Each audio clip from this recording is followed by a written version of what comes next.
Fala pessoal, e aí, beleza? No vídeo de hoje eu vou falar sobre manuais de ocultismo, né? Existem alguns manuais disponíveis aí no mercado. Eu vou falar um pouco sobre o conceito de um manual de ocultismo e vou passar algumas dicas bem básicas para quem quer fazer o seu próprio manual, né? Vou mostrar um pouquinho do meu também, o meu manual pessoal que eu fiz, que eu uso. Valeu aí quem se inscreveu. Muito obrigado aí ao Pablo, né? Um abraço pro meu amigo Pablo, que se inscreveu recentemente. Valeu pela força.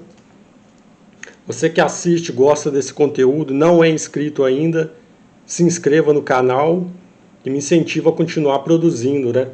Se inscreva no canal. E vamos ao vídeo de hoje. Manuais de ocultismo.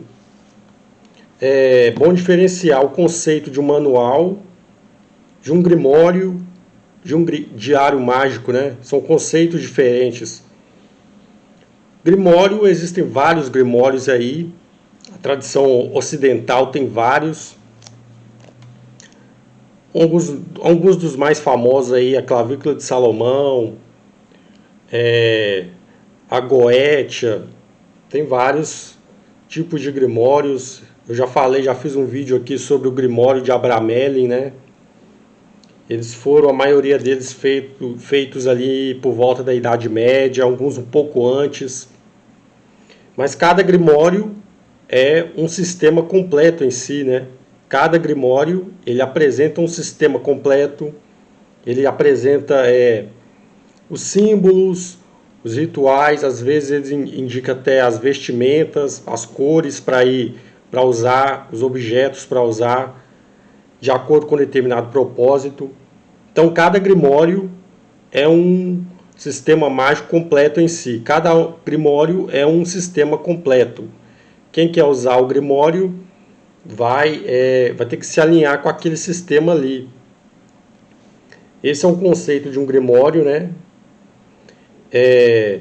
O ocultismo ocidental tem vários grimórios, faz parte do conteúdo ocultista esotérico ocidental. Então, quem se interessa por esse campo de estudo, procure se familiarizar com os grimórios.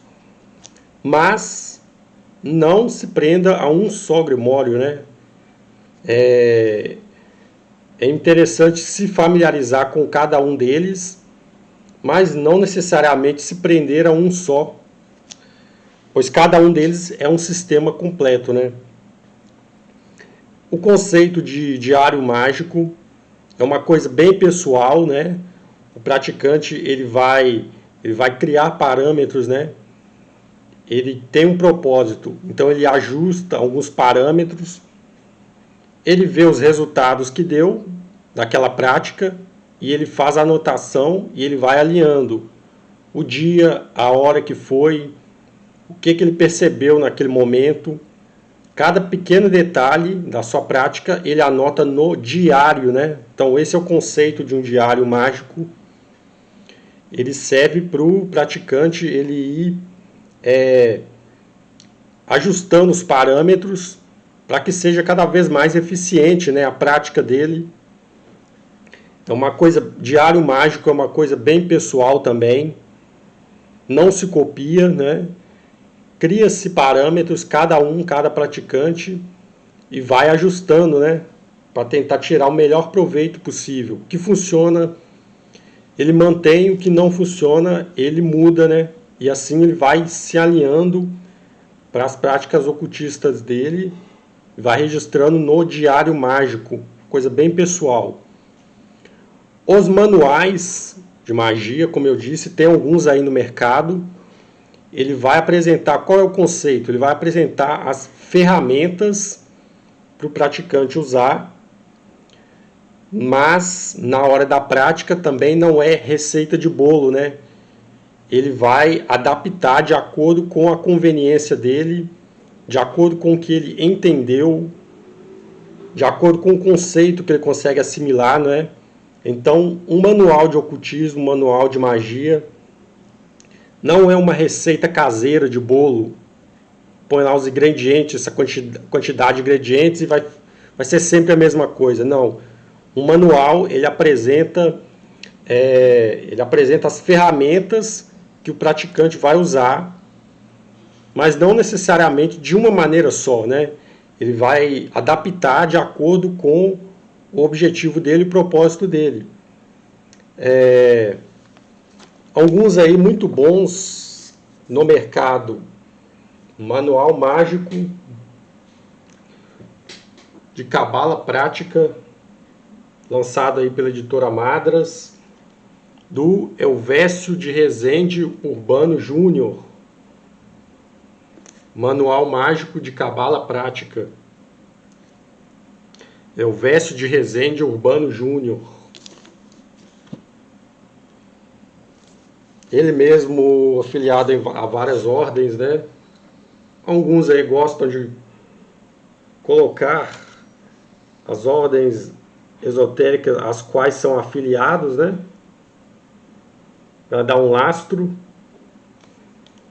E esse manual é muito bom porque ele tem muito conteúdo do esoterismo ocidental, né? Como eu disse, procure se familiarizar, né? Eu tenho um grande respeito pelo conteúdo esotérico ocidental. Antes de ficar comparando qual é melhor, as práticas esotéricas orientais, as escolas orientais, que são várias, cada um com suas características, né? Antes de ficar comparando, procure entender o ocultismo ocidental, né? Ele tem uma carga, ele tem um conteúdo que é interessante que nós, ocidentais, quem é praticante, quem é interessado em ocultismo, se familiarize com o ocultismo ocidental. O conteúdo dos grimórios faz parte também, né, desse legado, né? Esse legado, todo esse conteúdo. Aqui tem muita coisa de grimório, tem muitos conceitos de cabala. Às vezes é possível aí que vocês vão achar aqui conteúdo de grimório que vocês não acham em outros lugares, né? Difíceis de achar. Então tá um manual bastante completo, né? Bastante selos, conceitos aí, conceitos muito básicos, conceitos aí para criar pantáculos, né? Imagens com propósitos específicos. Então, um ótimo manual de conteúdo de esoterismo ocidental. Manual Mágico de Cabala Prática, do Elvésio de Rezende Urbano Júnior, lançado aqui pela Madras. É um livro grande, relativamente, muito bom. Eu recomendo. Outro muito bom manual, Magia dos Símbolos, lançado também pela Madras, de Antônio de Profil. Esse aqui é um manual pequeno, né? Como vocês podem ver, mas extremamente prático, né? Extremamente, tem uns conceitos muito básicos aí. É um livro pequeno, mas conciso, né? Conciso. De ocultismo ocidental também. Conteúdo ocidental. Uma coisa típica do conteúdo ocidental, né? Correlação aí de cores, planetas. Quais cores estão relacionadas a quais planetas? Cores, plantas, animais. Quais estão alinhados aí aos 12 signos, os 12 horóscopos, né? Os 12 signos do zodíaco. Típico também do conteúdo ocidental.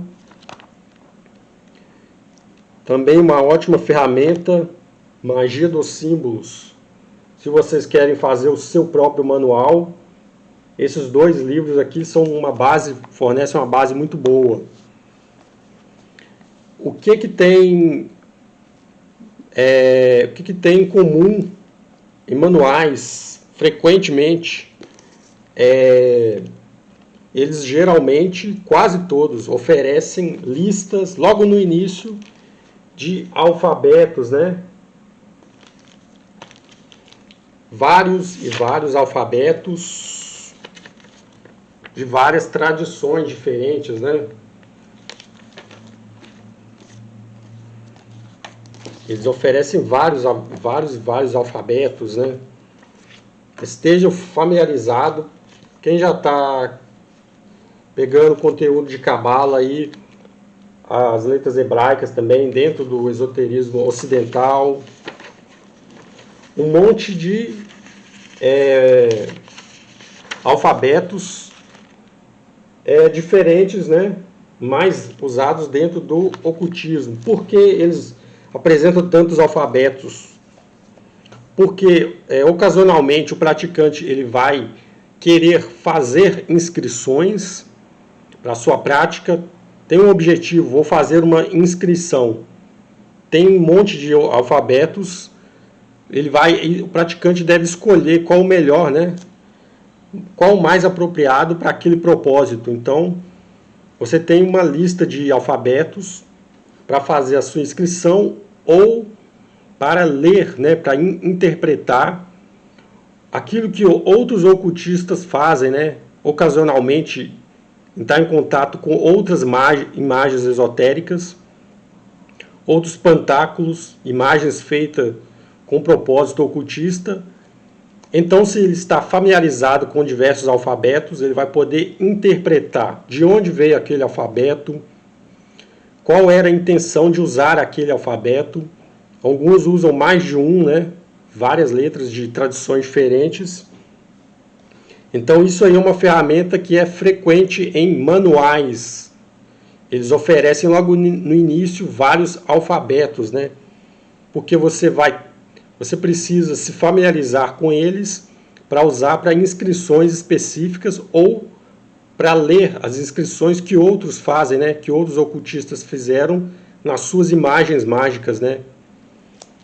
Então, é uma coisa que é recorrente em manuais de magia, né? Estejam familiarizados. São geralmente alfabetos, não são corriqueiros, que usam aí para escrever livros em comum. São alfabetos, entre aspas, né? Alfabetos mágicos. São usados dentro mais de um contexto ocultista. Então, procure se familiarizar com eles. Agora eu vou mostrar um pouco do meu manual pessoal, né, que eu uso.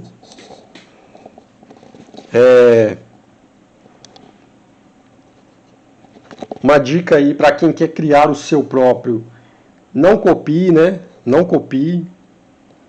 Esteja familiarizado com diversos para saber a base, mas leia, interprete, né? Pegue aquilo que você compreendeu, que você assimilou, guarde para você, mas não copie, né? Que é uma coisa muito grosseira. Interprete e guarde aquilo que você compreendeu e que você vai usar, né? Ao invés de copiar. Ele é bem artesanal mesmo, né? Aqui eu peguei uma base de plástico, né? Como se fosse um fichário, para dar uma liberdade aí de poder mudar as páginas, né? Sempre que necessário eu posso retirar aqui e mudar as páginas. Então ele é bem artesanal mesmo, né? Nada de especial, até quase tosco, né? Olha só, aqui logo no começo o alfabeto hebraico e lado a lado aqui as que têm similaridade de som também, grego, maiúsculo, minúsculo, o escandinavo, né? As letras escandinavas, aí o futark chamado, né? E aqui o árabe, né? Ele tem essa característica de uma forma no início, a letra tem uma característica de uma forma no início, no meio e no fim ela tem outra forma. Então, o número aqui da letra. Aqui no cantinho o equivalente latino, né, que a gente usa. Então eu procurei alinhar as que tem características parecidas, né? O Beit, Saturno, número 2, aqui grego, o beta maiúsculo, minúsculo, o Beork, escandinavo, né? Das runas, né? As chamadas runas, as letras escandinavas, também um outro campo de estudo, né? Runologia, como usar as runas. Aqui o árabe, né? Gimel, a terceira, relacionada a Vênus, número 3. O gama grego, maiúsculo, minúsculo. Gifo, o escandinavo, a runa, equivalente. Olha só o árabe, né? Que diferença. Um tem um som de J, outro de G, Jim, Gaim.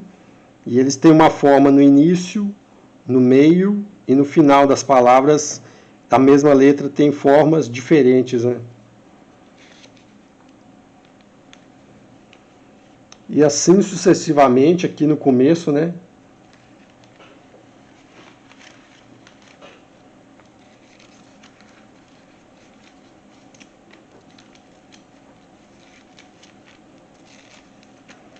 Aqui os hierógrafos egípcios também.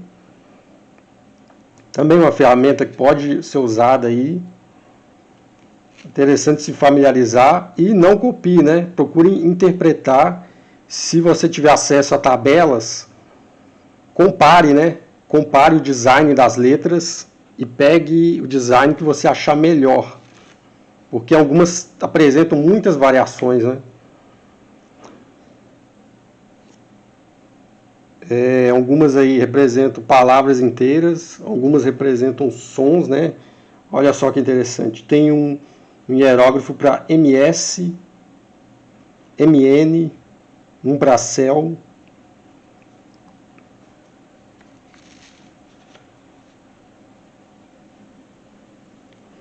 Aqui o famoso enoquiano, né? As letras enoquianas. Deixa eu mostrar para vocês aqui. Esse aqui é do meu manual, né? Olha só a diferença das versões impressas, né?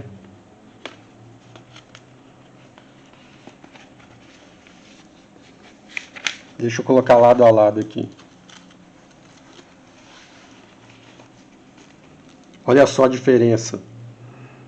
Essa versão aqui do alfabeto enoquiano, trazido pelo John Dee, impressa, né, na maioria dos livros, ela é chamada às vezes até de quadrada. Olha só a diferença do meu. Olha só, o equivalente aqui ao A, do manual aqui, da maioria. Olha só, o design como é ligeiramente diferente, né?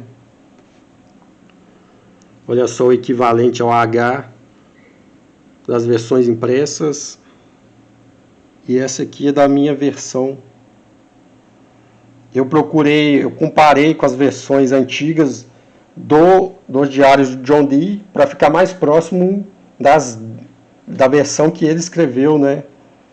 Que ela é mais linear, ela é mais tem formas mais curvas, né? Diferente das versões impressas que tendem a ser mais quadradas. Então compare, né, alfabetos. Como eu disse, procure interpretar e não apenas copiar, né? Aqui o alfabeto que foi trazido pela Santa Idelgarda, né?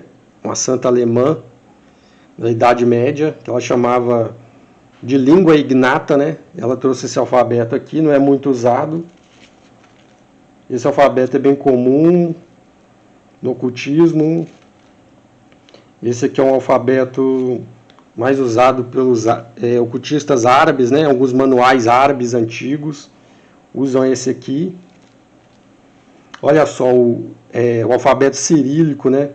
Usado na Europa Oriental, Rússia, países eslavos. Aí você pergunta o que tem a ver o alfabeto cirílico, né? Usado pelos russos.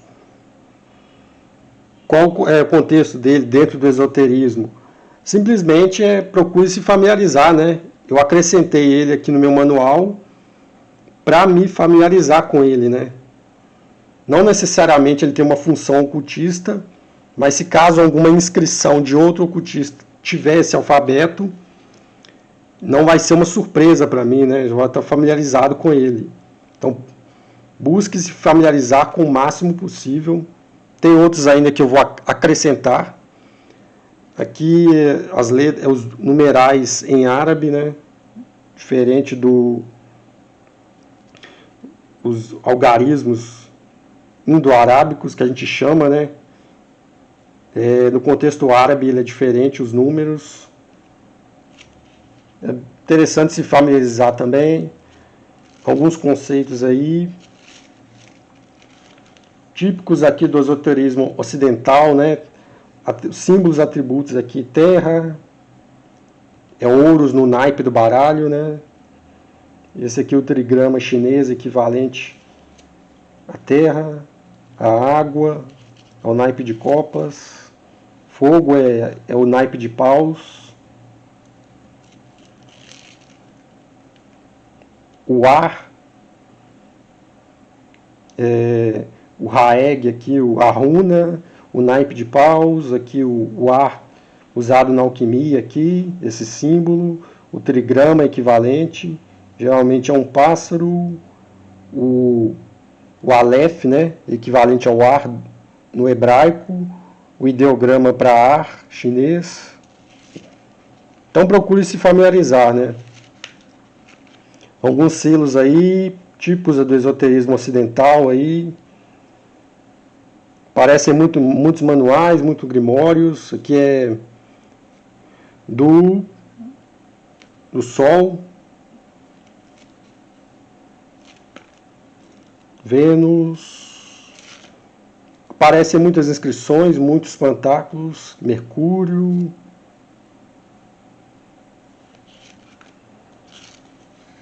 Os 7 principais, né? Típico do esoterismo ocidental.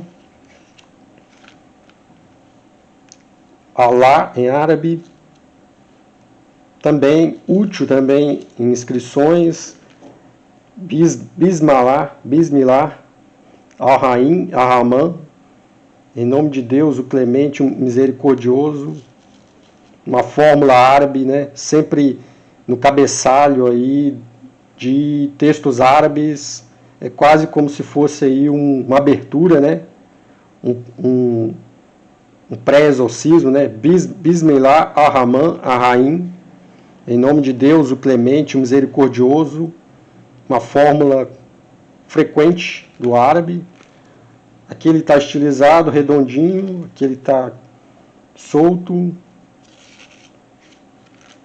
Alguns pantáculos aí meu, de criação própria, que eu uso, já usei, para diversos propósitos.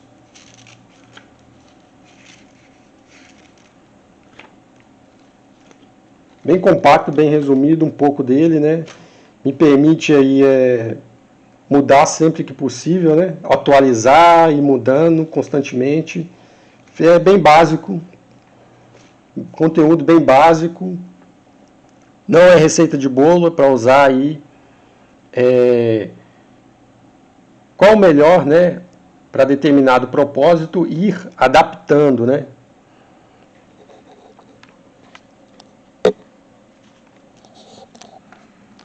Então esse foi o vídeo de hoje sobre manuais mágicos, né? Manuais de ocultismo. Passei aí uma base aí para quem tem interesse em criar o seu próprio manual. Algumas bases, alguns conceitos bem básicos. Tem um vasto conteúdo de ocultismo ocidental. Busque se familiarizar com esse conteúdo. Não sigam receitas de bolo, né? Engessadas, pré-determinadas. Acumule o máximo de conteúdo possível Pegue aquilo que te interessa, que você tem afinidade, que você vai usar na prática e registre isso, né? Esse registro básico das ferramentas que você vai usar é o manual. Não tem muita regra,